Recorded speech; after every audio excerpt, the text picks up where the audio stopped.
Hello students, this is Olochem Lab and you are welcome to this possible UTME problem on the board to be solved.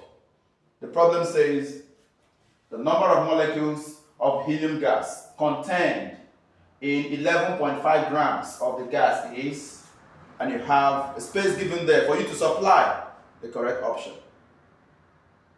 How can you go about solving this problem? Do you remember in your SS1 when you were introduced to the topic mole, and you were given a formula like this: mole equals mass over molar mass. So for you to convert this mass given to you here to mole, you have to use this formula, and that gives you 2.875 moles. Is that clear? But you are not asked to find the number of moles in this amount of the gas. What are you asked to find? The number of molecules of helium gas. So you have to continue. You have to use another formula that you were introduced to in your SS1. That formula is mole equals number of particles. In this case, the particles are molecules. Number of particles divided by Avogadro's number. Do you still remember the number that we refer to as Avogadro's number? It is that number that tells us the number of particles, that is, the number of molecules, the number of ions, or the number of atoms in every 1 mole of every substance. And that number is 6.02 times 10 raised to power 23 particles. 6.02 times 10 raised to power 23 particles. That's what we call Avogadro's number. And look at this. If you cross multiply, we are looking for a number of particles. So you have to cross multiply. The denominator of this mole here is 1. So you cross multiply Avogadro's number multiplies mole. That gives you the number of particles. So here we'll say number of particles equals mole times this n means Avogadro's number.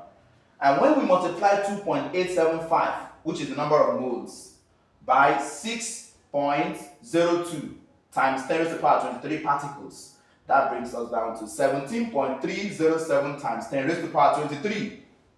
23 what? 23 molecules of helium gas. Is that clear? And what if you are asked, what if you check in the options, you don't see this number, 17.307 times 10 raised to the power 23. What are you going to do? Do you remember in your JSS2 mathematics when you were taught standard form of numbers? That means you can change this number here to standard form to check if what you are going to obtain will be in the options. And so you come up here, 17.3 times 10 raised to the power 23. Let's change it to standard form. We move one step to the right. And when we do that, we are going to have 1.73 times 10 raised to the power 1 because of that movement we made. Then again, times 10 raised to the power 23 because of this. Now when you add the power of the 10, 1 and this 23, that gives you 24. This is the final answer that we're going to have. Do you understand? What if you want to know why we have 4 grams under here? What gives us these 4 grams? We have these 4 grams here because that is the mass of 1 mole of helium. Helium is a gas in group 8 of the periodic table. And being in group 8, it is a noble gas.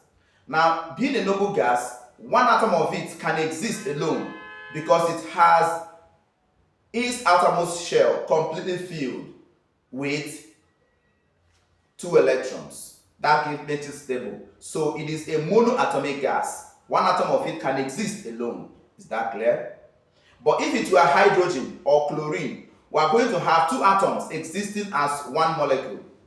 That means it's going to be a diatomic gas for hydrogen or chlorine or for other substances that do not have stable electron configuration in the outermost shell.